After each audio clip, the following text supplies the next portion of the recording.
Hello everybody, thanks for clicking play. Today I wanted to do a video on a situation that's popped up, and I wasn't going to say anything about it because it's been a week, but since then I've heard more things about Mardi Gras. Is Mardi Gras getting too big for New Orleans? Can we handle it and stuff like that? And I think that a lot of times when people put out articles, they're speaking in codes, and sometimes you have to decode it to see exactly what they're talking about. I hate to sound like a conspiracy theorist, but after this article came out, then a whole bunch of other things started coming out. So anyway, let me get into it. I'm gonna put the link into it so that you can actually see exactly what I'm talking about. But it was an opinion piece that the Advocate put out on the day before Mardi Gras, and it was by New Orleans educator, and he basically had a whole bunch to say about Mardi Gras and New Orleans. So I'm not going to read it, but I will point out a couple of things that I think is important for us to take note of, because they printed this for a reason. It's sometimes they're trying to start something. They're trying to build everything for what's coming. So I just want to just say a couple of things, and if you have comments about it, if you have questions about it, if you agree, you disagree, or whatever, please leave comments and let me know what you're thinking. So just to jump into it, one of the first things that I noticed is that his name is Mr. Patan. Mr. Patan says, "It is time we reevaluate our priorities and start realizing the harmful aspects of our culture."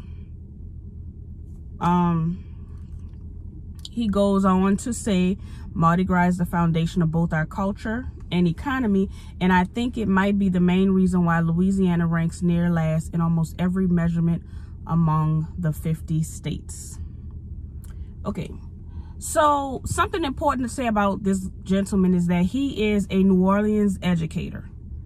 As a New Orleans educator, I don't understand how you can look at all the things wrong with our school system here in New Orleans especially, and come to the realization that Mardi Gras is the culprit. It's just really strange to me. That is strange to me. And then yes, you do know this is the economy and this is our culture. So here's the thing about culture. At first I was actually surprised to understand that he was actually supposedly from this area. Because what I'm getting from this piece is a whole bunch of gentrification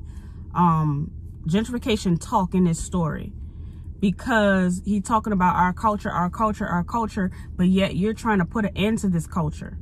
You're trying to say that that it doesn't belong here, and it's turning us bad and all this kind of stuff. Just to let you know, New Orleans is not the only place that has carnival. There's a carnival in the Mardi Gras in Alabama. There's one in Brazil. There's different carnivals. And then you say it's the reason why we're number 50 in so many different things. So what about the people that rank 49th and 48th and 47th and 46th? What are we blaming for them? Are we going to just find Mardi Gras and put it into the reason why we're number 50 or whatever number we are in whatever categories you say, because you didn't really say which one you were speaking about? And again, let me just bring up the fact again that you are an educator. We are at the bottom. Yes, we are. But if you are truly an educator in the city of New Orleans, you would know the reasons that we have for what we have. You know, resources are limited. Things are not fair. There's no equality. The equity is so many different things going on in the school system. And I Googled your name, and I did not notice any articles that you've written on education or education reform, or if you like the system. You're not saying that you like it. You're not saying that you dislike it, but you did find a reason to talk about Mardi Gras. All right. He also goes on to say, he mentions a situation that happened. He said, let me read it because it's interesting. He said last year at Zulu, so this is a 2020 article, so we're talking about 2019 here.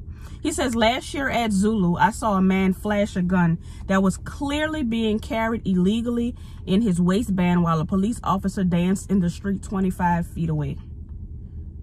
The next day, I read that several people had been injured in a shooting on the very same parade route.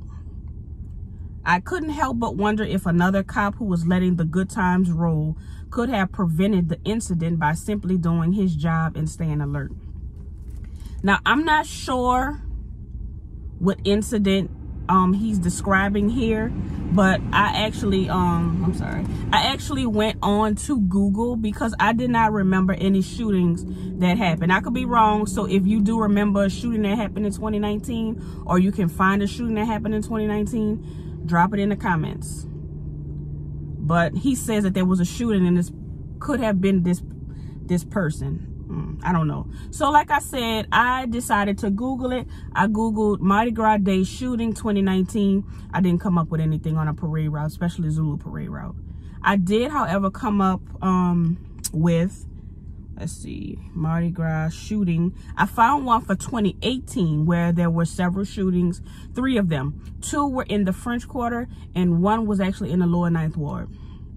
None of them were on a parade route, were on the Zulu parade route. And the one that could have been on the parade route, which was on Carondelet and Union, is also the same route with Rex. And trucks. So we can't necessarily say that this guy was at this one or that, you know, we don't know that. So I just find it interesting that he mentioned that he made the reference to Zulu with no real facts behind it. Again, I understand that this is an opinion piece, but I just think sometimes we should fact check some of these things before we decide to put it out. And I did not write this article. I didn't write a rebuttal, I guess, to this, because you don't know if you're going to get chosen or not. So I decided to just use the platform that I have. So to get back to this story, I wanted to keep it short so that y'all would actually watch the whole thing. I don't want to go too long. But there was one thing that he said that I actually did agree with. And that was about the fact that Mardi Gras used to be a family thing. But he uses it in a more of a negative way, because he says it was a family event, but then all of a sudden it's a horrible event that we look forward to, and we have our kids idolizing it, something like that. And that's kind of true, but not so much. But let me just say this. Mardi Gras, as long as I have been here, has always had a good and a bad. Mardi Gras, the history started like a whole different way, but it was about people doing all kind of bad things before they started their religious obligations during Lent. So they would drink and get drunk and have sex and do all kind of different things that they weren't supposed to do, which in actuality makes absolutely no sense to plan to do bad things, but that's another story. So they would do all these bad things so that on Mardi Gras they could cut up, do all that stuff, and then the next day, which would be Ash Wednesday, would get their ashes and they'll become a Christian again. So that's how it started. But when I was a kid, I'm talking 30 years ago, I'm going to say 25 years ago because I don't remember when I was a baby. But let's say 25 years ago, Mardi Gras always had the debauchery and all the mayhem and stuff that he mentioned in the article, but it was contained to a particular area. For the most part, as far as I remember, correct me if I'm wrong, but families for the most part stayed on St. Charles and Canal Street. If they were downtown, they went on Canal Street. If they were uptown, they kind of did the St. Charles thing. When you got to the French Quarter, when you got to Bourbon Street, you were liable to see anything. That's when you see the stories of the women flashing their boobs and stuff. That was on Bourbon Street. I remember I don't remember the age or the time. I'm sorry, y'all. I don't remember the time or when it happened. But one time I remember some women and men or whatever started doing things that were not clean, so to say. And I remember they started an ordinance or something that said that they could not do those things outside of the French Quarter area. So they can do all that stuff on Bourbon, but once you got off Bourbon, you could not come out without your shirt on or your bra or something like that. I remember that. I don't remember if it was an actual real law or if it was like a de facto law. And a de facto law is just basically not really a law, but it's just something that we all kind of think is a law, but it's not really one, but it's a law. So like, don't come out here without your shirt on, something like that. But anyway, that's what I remember. So saying that all this stuff about Mardi Gras, none of this is new. The problem what I had with people moving here, not saying that he did, because He has a Cajun, Louisiana last name, so he's probably, you know, from here. But this is so disgusting. But anyway, what I'm saying is, you don't move to a particular area and then complain about something that area had. Now, if you have a way to possibly make it better, then yeah, we'll listen to your suggestion. But as far as you coming here saying that our priorities are so messed up, yes, they are messed up, especially when it comes to education, but it's not because of Mardi Gras. It's because of a whole bunch of other things that you can look into, but it's not because of Mardi Gras. So that's like me deciding to move to New York City, going to Times Square, and then writing a letter to the mayor and the governor saying that the lights were too bright, and I think y'all shouldn't use those. You just don't do that. It's just a part of what something is. Not saying that you have to keep doing things, but if it's not broke, it's not broken. You don't really have to fix it.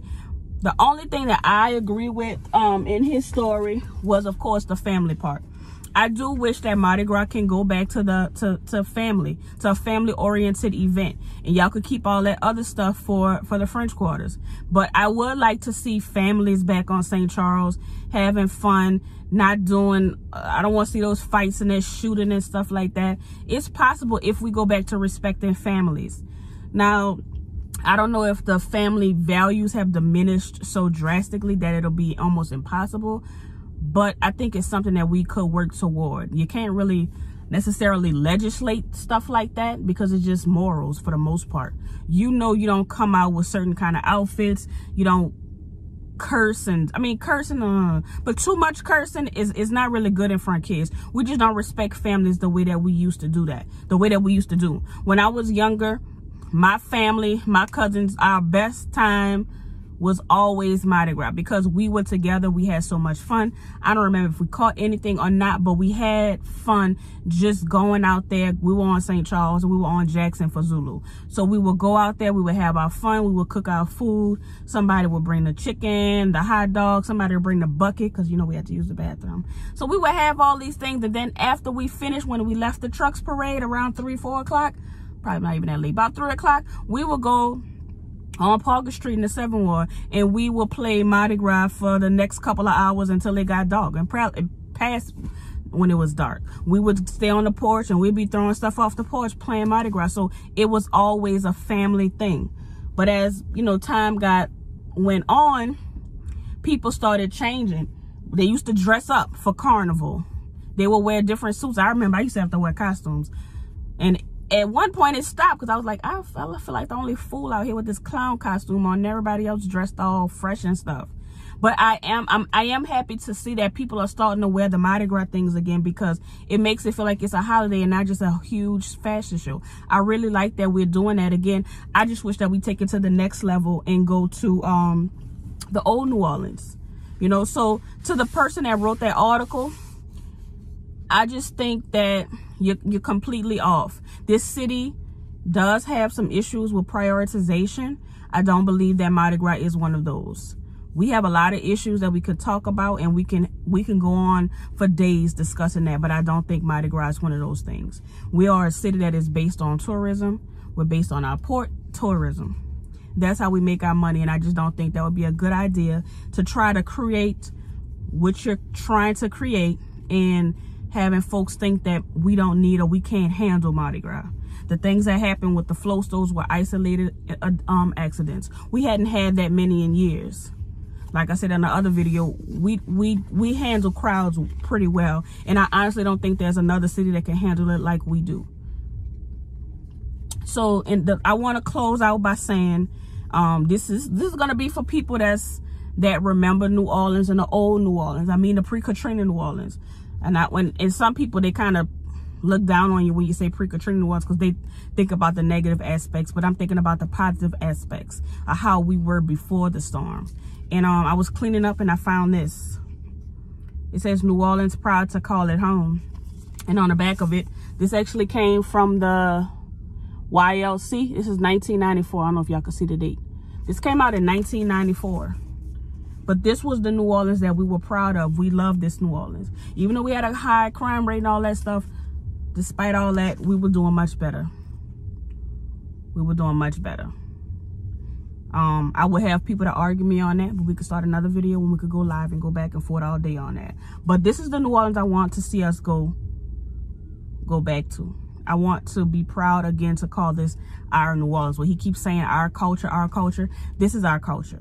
New Orleans, Mardi Gras, having fun, family, dancing, crawfish, all that kind of stuff. Let's go back to that. Let's have food on the parade route. Let's not have pop-up shops everywhere on the parade route. Let's go back to food. They have more food trucks than anything.